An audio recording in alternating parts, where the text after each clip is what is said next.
أعوذ بالله من الشيطان الرجيم بسم الله الرحمن الرحيم الحمد لله رب العالمين والصلاة والسلام على سيد الأنبياء والمرسلين سيدنا وحبيب قلوبنا وطبيب نفوسنا مولانا أبي القاسم اللهم صل على محمد وآل محمد أهل بيت الطيبين الطاهرين المعصومين المظلومين ولعنة الله على أعدائهم أجمعين من يومنا هذا إلى يوم الدين.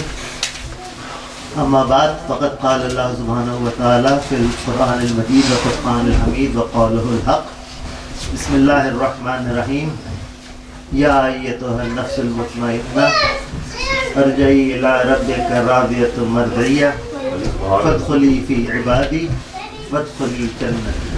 اللهم صل على محمد وآل محمد. Mu'min and Mu'minat, the month of Muharram is on us again. The month of Muharram of 1437 has arrived, and with it the various blessings of Allah including these majalis. And once again I am very grateful to Anjuman and the trustees who asked me to do these 15 or 20 minutes English lectures before the main majlis. And I need to remind you for myself that these lectures are just lectures. They are not an alternative to proper majalis. They are meant mainly for the English speaking Azadars, particularly our children who do not understand Urdu as well. And you know, I don't need to remind you that I'm not obviously an alim-e-deen. I'm not a proper religious student either. But I like to, like yourself, I like to learn more about my religion. And try to understand my understanding and hopefully contribute and share it with you. Inshallah. It is embarrassing for me, especially when proper alim-e-deen and the scholar is around, to sit on the member and talk to you. But for the obvious reasons which I just explained, I will inshallah do my best. Our own Maulana Maqbool Alawi Sahab has mashallah arrived, and inshallah he will be enlightening us and teaching us the teachings of Islam and Ahl Bayt. Inshallah we'll learn from it.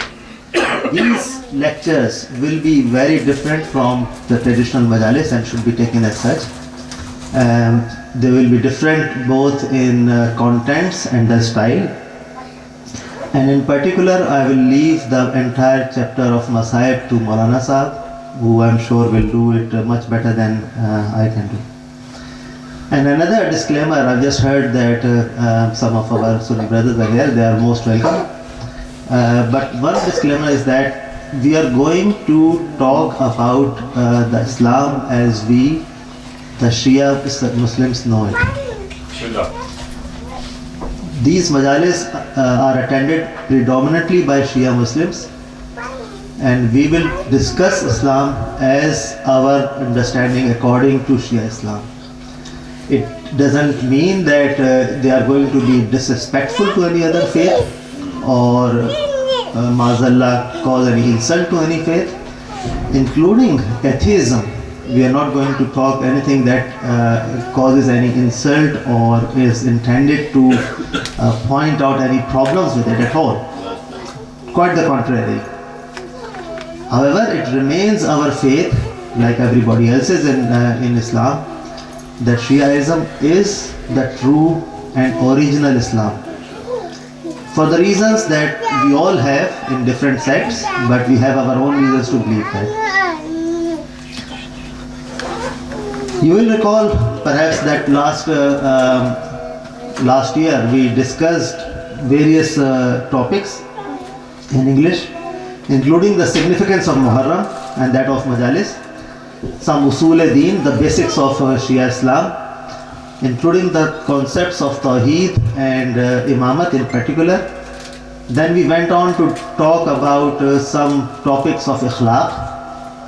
So we discussed about dua, huquq and responsibilities, We discussed about respect, justice, forbearance, bravery and discipline.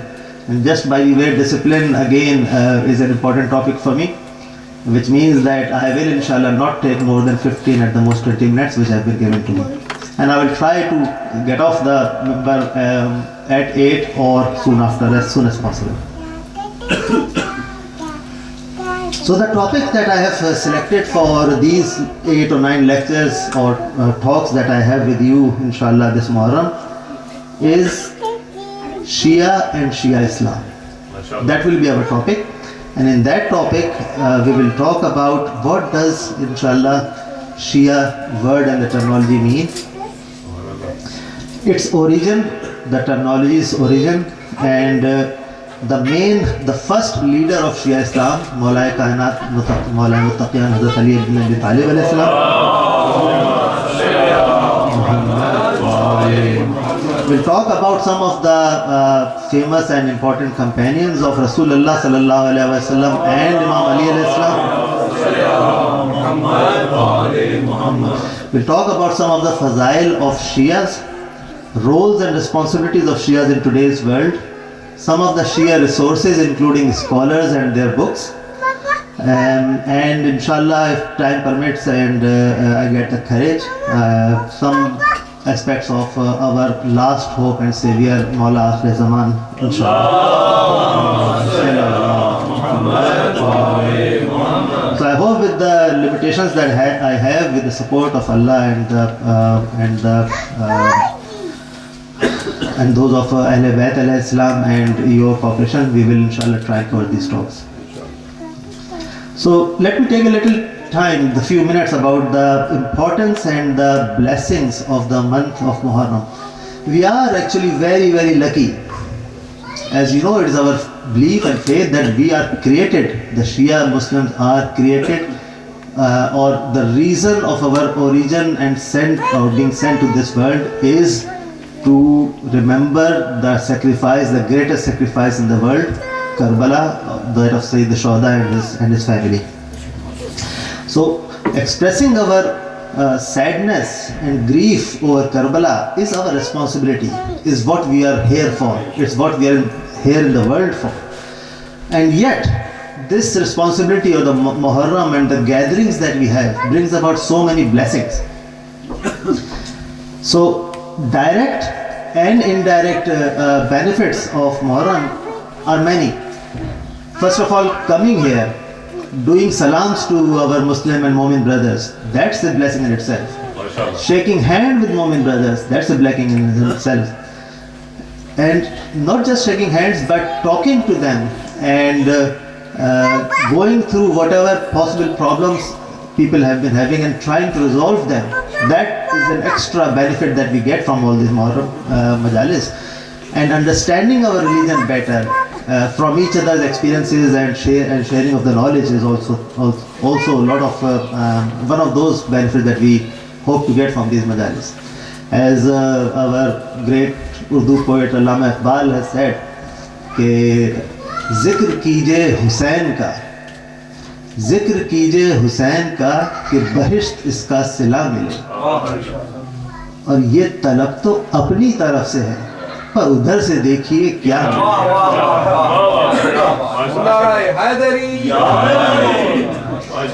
So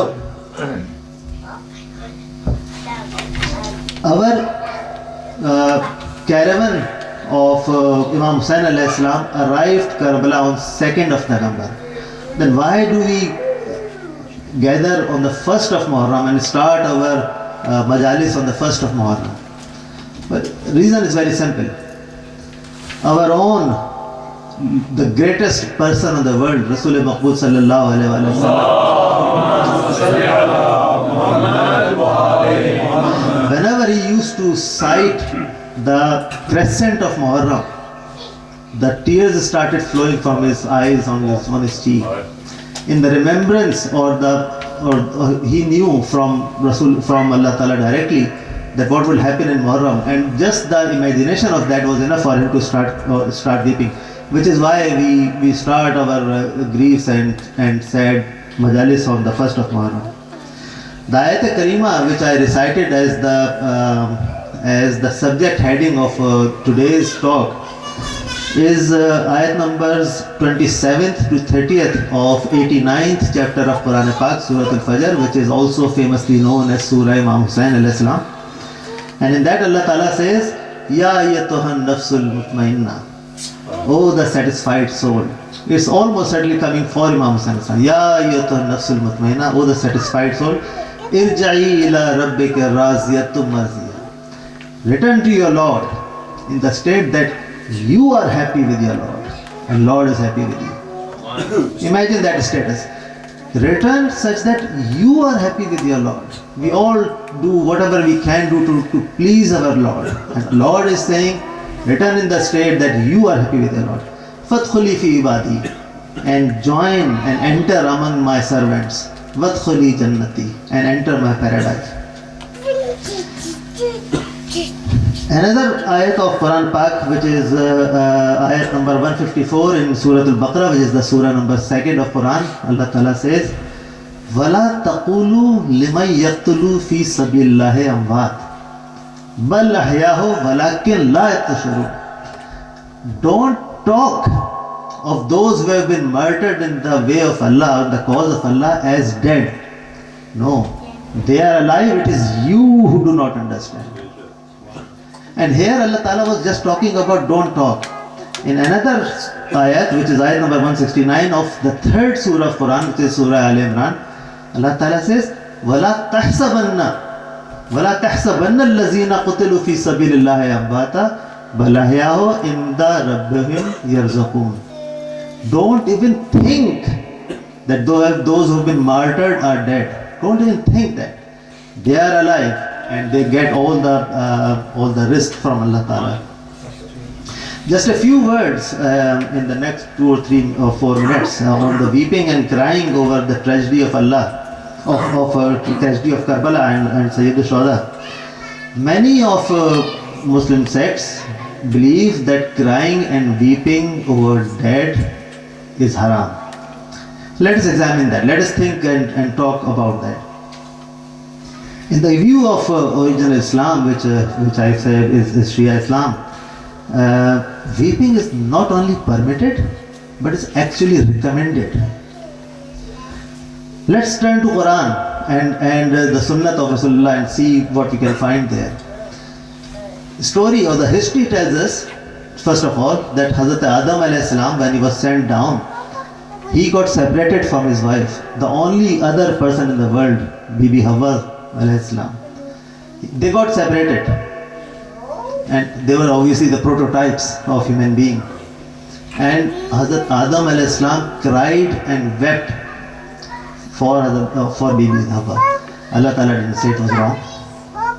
Let's move forward. There was another great prophet called Hazrat Yaqub alayhi salam, or Jacob. He had a son which was another great prophet, Hazrat Yusuf alayhi salam, or Joseph. The news or the wrong news that got to Hazrat Yaqub alayhi salam, according to Quran, was that Hazrat Yusuf has been eaten by wolves. It was wrong. He knew it was wrong from Allah Ta'ala. Hazrat Yaqub knew the news was wrong. And yet, he cried and he cried and he cried so much so that according to Quran, he lost the sights in his eyes. He knew that he was alive. So we get told that Shuhada are alive. Why do you cry over them? Hazrat Yaqub knew that Yusuf was alive and he cried so much. And yet when we do it for Imam Hussain, that's wrong. Let's move a bit forward. The best of the creation, our own Prophet Hazrat Muhammad Rasulullah sallallahu alaihi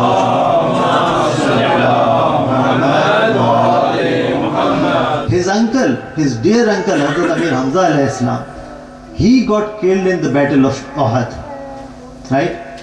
And when the battle was over and when people came back, the history tells us that Rasulullah cried. And he was so sad that the companions went to their homes and asked and ordered their households to go to the house of the Prophet and cry and weep over Hamza first before they cry over their own deads. So if that was right from Rasulullah, is it not Sunnah? So it is proven from Quran, it is proven from Sunnah. Rasulullah also had a son called Hazrat Ibrahim. He died in the childhood. And Rasulullah cried. And it's a long story, I wouldn't go into that in the but Rasulullah cried. And someone asked, are you crying? And he said, yes, because the mercy that Allah has created in my heart means that I should cry. And let's just, another couple of minutes about the things that we do in Muharram. So the symbols of Tazia, of Alam, of Tabut and so on. Is that haram? Some people think that it is haram. So let's examine that. Why is that haram? First of all, what is Khana Kaaba? Khana Kaaba is a building. What is that building? It's the building that we face when we are praying, and we do tawaf, go around it in Hajj when we are going Hajj or Umrah. But what is Khana Kaaba? It's house of God, isn't it? Khana Kaaba is house of God. So, does Allah live there? No, He doesn't. So, has Allah ever lived there? No, He hasn't. Okay, will He ever live in the future? Even one day, 1 hour, will He live in Khana Kaaba? No, He wouldn't. What is it then? Why do we pray facing? It's a symbol. It's a symbol of the house of Allah, so we all Muslims face it when we're doing our prayers. When that symbol has got that much meaning, does it not mean that symbols have some meaning? MashaAllah. MashaAllah. Go again in the Hajj again. We do sa'i. Once we have done the tawaf, those of us who have gone for Hajj and done Umrah, or those who haven't done that, may Allah Ta'ala get you to do Hajj and Umrah. So once you've done tawaf, you do sa'i. What sa'i? You run or walk between the hills of Safa and Marwa. Why do you do that? Because Bibi Hajra Salamullah Alaiha did that. She was trying to search water for her son. Okay? That was thousands of years ago. Okay? There is plenty of water in the place that we do the sa'i at the moment. And yet, it's wajib on every Muslim who is doing Hajj or Umrah to run or walk between these two hills. Why? To remember the sacrifice and the things that Bibi Hajra did. So it's a symbol, and symbols have importance. What about throwing stones, Rami Jamrat, that we do at Hajj as well? We stone 3 pillars. We call them shaitan. They are pillars. They are not shaitan, but they are pillars and they represent shaitan. So symbols, my dear brothers and sisters, have got great meanings. MashaAllah. MashaAllah. Inshallah, we'll carry on our talks, and it's 8 o'clock. I'll inshallah leave the member for Maulana Sahab with the prayers that we all get blessings and all the learnings and teachings in Muharram. Wassalamu alaikum wa rahmatullahi wa barakatuh.